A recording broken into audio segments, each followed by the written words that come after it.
In this step-by-step tutorial, I will teach you how to integrate an Instagram feed into Framer, which will provide a seamless and interactive way to include live social media updates in your UI design. The first step in this process is to prepare the necessary embed code for your Instagram feed. For this, you will need the assistance of a third-party service like Sociable Kit or Snap Widget. After signing up for one of these services, you should find the option to create an Instagram feed widget. Throughout this setup, remember to adhere to the particular instructions provided by the platform of your choosing to customize your widget according to your desired aesthetics and functionality. Once you've set up the widget, you'll be given an embed code or URL associated with it. Simply copy this information as it's essential for integrating your Instagram feed into Framer. Once you have your Instagram feed widget code ready, you can then shift your attention towards Framer, your design environment.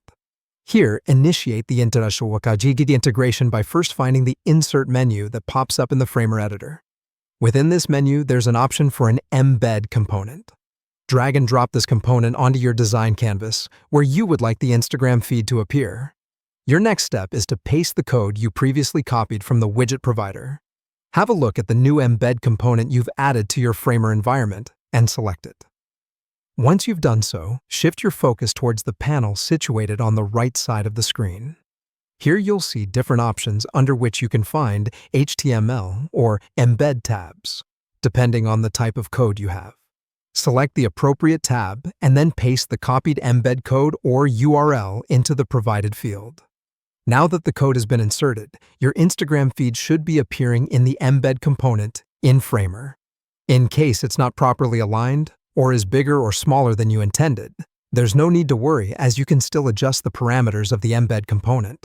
For that, you'll need to position and resize it appropriately until your feed looks the way you want it to, enhancing the aesthetic and interactive appeal of your design. Once everything is in place, don't forget to save your project to avoid losing your progress.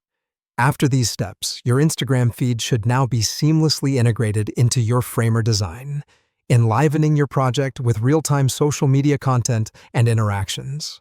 Congratulations on this latest addition to your Framer design toolkit.